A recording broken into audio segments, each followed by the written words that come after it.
혹시 역사의 무대에서 주연이 바뀌는 순간 이런 거 상상해 보신 적 있으세요? 아, 주연이 바뀌는 순간이요? 네.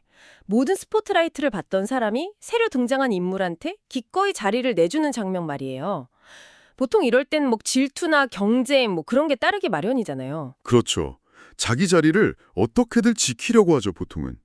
오늘 우리가 함께 살펴볼 요한복음 3장이 바로 그런 극적인 전원의 순간을 담고 있어요. 네, 당대 최고의 영적 거물이었던 세례 요한이 있었고 그를 따르는 제자들이 있었죠. 그런데 자신들의 인기가 예수라는 새로운 인물에게로 막 옮겨가는 걸 보게 된 거예요. 제자들 입장에서는 정말 불안했겠네요. 당연히 동요하죠. 그런데 이 상황에 대한 세례 요한의 반응이 우리의 모든 예상을 완전히 뒤엎습니다. 맞습니다. 이번 시간에는 세례 요한의 이 놀라운 반응을 통해서 그의 사명의 본질이 뭐였는지, 또 그가 증언하려고 했던 예수의 정체성은 과연 무엇이었는지 한번 깊이 파고들어 보려고 합니다. 네, 좋습니다. 자, 시작해 볼까요? 네, 이야기 시작부터 분위기가 심상치 않아요. 세례 요한의 지자들이 스승한테 와서 거의 항의에 가까운 보고를 하죠. 맞아요. 26절에 나오죠. 선생님이 증언하시던 그 사람이 세례를 베푸는데 사람들이 다 그에게로 갑니다. 이 말 속에 서운함이랑 위기감이 가득한 것 같아요. 그렇죠. 스승님, 이러다 우리 다 잊히는 거 아닙니까? 하는 그런 불안감이 느껴지죠. 제자들 입장에서는 충분히 그럴 수 있었을 것 같아요. 네, 그럼요. 당시 배경을 좀 더 깊이 보면 예수님하고 요한이 각자 다른 곳에서 세례 사역을 하고 있었거든요. 아, 네. 그런데 바로 앞 25절을 보면 정결 예식에 대한 변론이 있었다 이런 구절이 나와요. 이게 아주 중요한 단서가 될 수 있습니다. 아, 정결 예식에 대한 논쟁이요. 그게 제자들의 불만이랑 어떻게 연결되는 건가요? 아마도 요한의 제자들이 어떤 유대인들하고 논쟁을 벌였을 가능성이 커요. 예를 들면 너희 스승 요한의 세례가 그렇게 대단하냐? 뭐 이런 식의 시비가 붙었을 수 있죠. 아, 그러다 누군가가 요단강 저편에서 세례 주는 예수는 뭔가 다르다던데? 하면서 예수의 세례를 언급했을 수 있고요. 그렇군요. 제자들 입장에서는 자존심도 상하고 스승의 사역이 막 평가절하당하는 느낌에 위기감을 느꼈을 거예요. 그래서 스승한테 달려와서 하소연하는 거죠. 사람들이 다 그쪽으로 갑니다 하고요. 와, 단순히 인기가 줄어드는 문제가 아니라 자기들 스승의 사역 그 정체성 자체가 흔들린다고 느꼈을 수도 있겠네요. 바로 그거죠. 그런데 바로 이 지점에서 세례 요한의 반응이 정말 충격적이에요. 네, 제자들의 이런 불평에 대한 그의 첫마디가 만일 하늘에서 주신 바 아니면 사람이 아무것도 받을 수 없느니라 이거거든요. 맞아요. 무슨 그럴 리가 없다거나 우리가 원조다 이런 방어적인 태도가 전혀 아니에요. 그렇죠. 보통 리더라면 대책을 세워보자거나 그 예수가 누군지 한번 알아보자 했을 텐데 요한은 완전히 다른 차원에서 이야기하죠. 다른 차원이라면요? 이 상황을 인간적인 인기 경쟁이나 뭐 세력 다툼 이런 걸로 보질 않아요. 대신에 하나님의 주권이라는 거대한 관점으로 프레임을 확 바꿔버립니다. 아, 하나님의 주권. 사람들이 예수에게 가는 저 현상조차도 하나님이 허락하신 일이다라고 선언하는 거예요. 이건 정말 엄청난 믿음과 자기 인식이 없으면 불가능한 반응이죠. 그러면서 제자들한테 자신의 정체성을 다시 한번 딱 짚어주죠. 네, 28절에서요. 나는 그리스도가 아니요 그의 앞에 보내심을 받은 자라고 말한 것을 증언할 자는 너희니라. 마치 얘들아 우리 미션의 목적을 잊으면 안 돼. 내 역할은 주인공이 아니었어. 이렇게 말하는 것 같아요. 정확합니다. 길을 예비하는 자, 오프닝 무대를 책임지는 사람이었다는 걸 다시 확인시키는 거죠. 그리고 나서 나오는 비유가 정말 이 대화의 백미라고 할 수 있어요. 아, 신랑의 친구 비유 말씀이시죠? 네, 바로 그 비유입니다. 이 비유는 정말 아름다워요. 자신을 신랑이 아니라 신랑의 친구에 빗대는 거잖아요. 네, 고대 유대 결혼식에서 신랑의 친구는 굉장히 중요한 역할이었어요. 결혼식의 모든 절차를 주관하고 신랑이 신부를 맞이할 준비를 돕고 마침내 신랑이 도착했을 때 그의 목소리를 듣고 문을 열어주는 사람이었죠. 모든 걸 준비하는 사람이군요. 그렇죠. 이 친구의 가장 큰 기쁨이 뭘까요? 신부를 자기가 차지하는 게 아니에요. 아, 신랑하고 신부가 만나는 그 순간을 보고 신랑의 그 기뻐하는 목소리를 듣는 것, 바로 거기에 이 친구의 기쁨이 있는 거죠. 와, 그렇게 들으니까 완전히 다르게 와닿네요.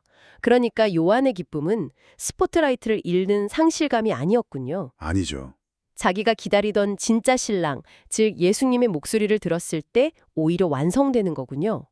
아, 드디어 때가 왔다.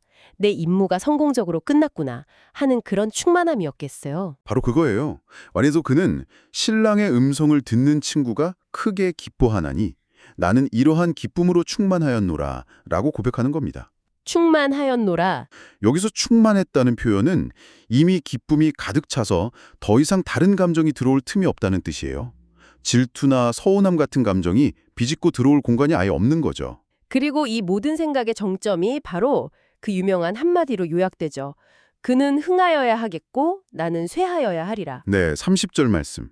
이 말이 참 고귀하게 들리면서도 한편으로는 조금 슬프게 들릴 수도 있을 것 같아요. 자신의 시대가 끝났다는 선언이잖아요. 여기에 정말 상실감이나 아쉬움이 전혀 없었을까요? 아주 좋은 질문이에요. 인간적으로 왜 아쉬움이 없었겠어요? 하지만 요한은 그 인간적인 감정보다 훨씬 더 큰 목적에 자기 삶을 걸었던 사람이죠. 더 큰 목적이요? 네. 그래서 이 말은 패배 선언이 아니라 자신의 사명이 완벽하게 성공했음을 선포하는 뭐랄까 승리 선언에 더 가깝습니다. 승리 선언이요? 와, 그건 생각 못했네요. 생각해 보세요.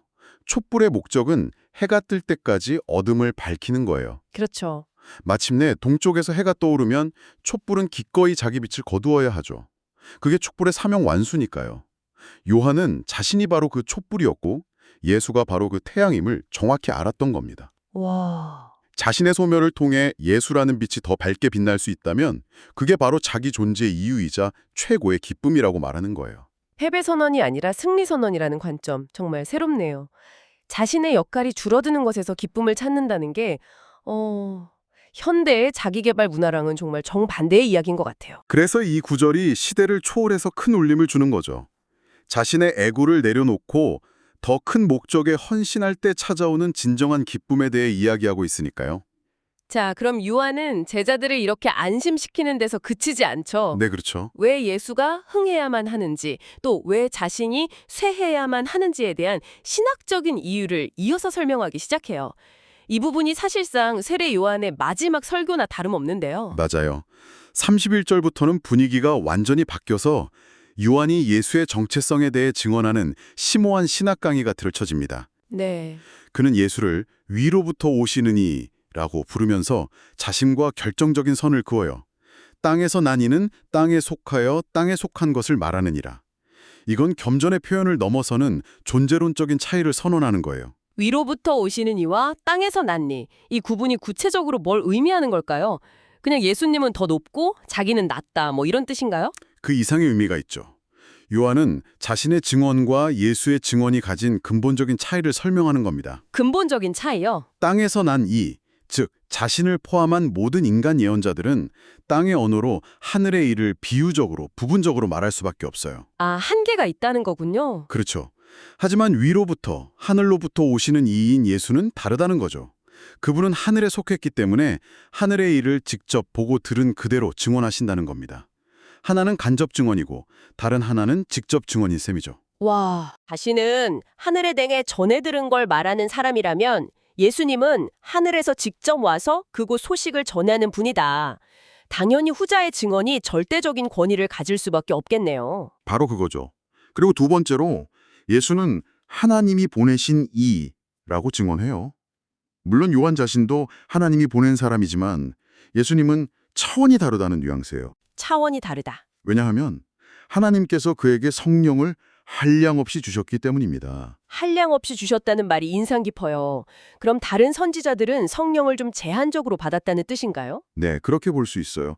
구약의 선지자들이나 심지어 세례 요한 자신도 특정 사역을 위해 제한된 형태로 성령의 능력을 받았다고 본다면 예수는 그 성령의 근원이신 하나님과 모든 것을 공유하는 아들이기 때문에 제한 없이 무한정으로 성령을 소유하고 계신다는 뜻이에요. 아, 이건 단순히 양의 문제가 아니라 예수와 하나님 아버지의 그 독특하고 유일무이한 관계, 즉 아들로서의 신성을 강조하는 아주 강력한 표현입니다. 그렇군요. 결국 세례 요한의 증언을 요약하면 예수는 출신도 다르고 증언의 권위도 다르고 하나님과의 관계도 자신과는 비교할 수 없는 분이다. 이 말이네요. 완벽한 요약입니다. 그래서 결론적으로 아버지가 모든 것을 아들의 손에 맡기셨다는 선언까지 나아가는 겁니다. 바로 그 지점에서 오늘의 본문이 아주 중요한 개념으로 넘어가는데요. 36절을 보면 아들을 믿는 자에게는 영생이 있고 아들에게 순종하지 아니하는 자는 영생을 보지 못한다고 해요. 여기서 믿는 것과 순종하는 것이 연결되는 방식이 아주 흥미로웠어요. 네, 그 부분이 중요하죠. 제가 자료를 찾아보니까 여기서 순종하지 않는다로 번역된 헬라어 단어 아페이테오가 단순히 말을 안 듣는다는 뜻뿐만 아니라 믿기를 거부하다는 뜻도 함께 가지고 있더라고요. 이 두 개념이 어떻게 하나로 묶이는 걸까요? 네, 바로 그 점이 요한복음 신학의 핵심 중 하나예요. 여기서 믿음은 단순히 머리로 예수님은 위대한 분이지 라고 동의하는 지적인 행위가 아니에요. 지적인 행위가 아니다. 바로 앞구절에서 아버지가 모든 것을 아들의 손에 맡기셨다고 했잖아요. 이건 예수가 만물의 주인이시며 왕이라는 선포거든요. 네. 그렇다면 그 왕을 믿는다는 게 뭘까요? 바로 그분의 통치와 다스림 아래로 나 자신을 온전히 맡기는, 즉 그분께 충성을 맹세하는 능동적인 행위인 거죠. 그래서 믿음은 곧 순종이 되는 겁니다. 그러네요. 왕을 믿는다는 건 그 왕의 통치에 순종하겠다는 결단이니까요. 그런데 순종이라는 단어가 현대인들한테는 좀 거부감을 줄 수도 있을 것 같아요. 그쵸. 맹목적이거나 억압적인 느낌을 주기도 하죠. 네. 여기서 말하는 순종을 어떻게 이해하면 좋을까요? 좋은 지적이에요. 여기서 말하는 순종은 억압적인 권력에 굴복하는 게 아니에요. 오히려 나를 가장 잘 아시고 사랑하시는 창조주의 질서와 다스림 안으로 들어가는 회복에 가깝습니다. 회복이요? 네. 스스로 왕이 돼서 혼란스럽게 살던 삶을 내려놓고 진짜 왕이신 그분의 안전한 통치 안에서 참된 자유와 생명을 누리는 거죠. 아, 그래서 믿기를 거부하는 것, 즉 불순종은 단순히 벌을 받는 차원이 아니에요. 본문은 하나님의 진노가 그 위에 머물러 있다고 표현하는데 이건 미래의 심판이라기보다는 현재의 상태를 말하는 거예요. 현재의 상태요. 생명의 근원이신 왕의 통치 밖으로 스스로 나갔으니 이미 생명에서 단절된 상태, 즉 심판 아래 머물러 있다는 뜻이죠. 그렇군요. 믿음과 순종은 결국 누구를 내 삶의 왕으로 인정할 거냐 이 결단이고 그 선택이 영생과 심판이라는 현재의 현실을 결정한다는 말씀이시네요. 맞습니다. 자, 그럼 이 깊이 있는 이야기에서 오늘 우리가 꼭 붙잡아야 할 핵심 통찰을 좀 정리해 볼까요? 네. 저는 첫 번째로 그 조연의 자리에서 충만한 기쁨을 찾는 세례 요한의 모습이 계속 마음에 남아요. 우리 사회는 끊임없이 네가 주인공이 되어야 해, 너의 영향력을 키워야 해라고 말하잖아요. SNS만 봐도 그렇고요. 맞아요. 그런 문화 속에서 요한의 모델은 우리에게 아주 근본적인 질문을 던져요. 내가 얼마나 인기 있는가가 아니라 내가 섬기는 공동체와 내가 헌신하는 더 큰 사명이 성공적으로 나아가고 있는가를 묻게 하죠. 아, 진정한 성공과 기쁨은 때로 나의 역할이 줄어들고 다른 사람이 빛날 때 완성될 수 있다는 것. 이건 정말 혁명적인 생각이에요. 그렇죠. 제가 아는 한 멘토가 있는데 자기 팀의 후배가 자신을 뛰어넘어서 더 중요한 프로젝트를 맡게 됐을 때 질투심이 아니라 내가 사람 하나는 정말 잘 키웠구나 하는 깊은 만족감과 기쁨을 느꼈다고 하더라고요. 와, 세례 요한의 기쁨이 바로 그런 종류의 기쁨이 아니었을까 싶어요. 와, 그 멘토 이야기 정말 공감이 되네요. 내 성공이 아니라 우리의 성공, 더 나아가 대의의 성공에서 기쁨을 찾는 자세. 이게 첫 번째 핵심인 것 같습니다. 네. 그리고 두 번째 핵심은 방금 길게 이야기 나눈 믿음은 곧 순종이라는 이 연결고리인 것 같아요. 믿음을 그저 머릿속 신념 체계로만 생각하기 쉬운데 그게 아니라는 거잖아요. 네. 본문은 믿음을 수동적인 동의가 아니라 능동적인 충성으로 재정의해요. 만물의 주인이신 예수의 통치 아래로 들어가는 결단이죠. 그렇죠. 그래서 당신은 예수를 믿습니까? 라는 질문은 사실 당신은 예수님을 당신의 왕으로 모시고 그분의 통치에 기꺼이 순종하며 살고 있습니까? 라는 훨씬 더 무겁고 실천적인 질문과 같다는 걸 보여줘요.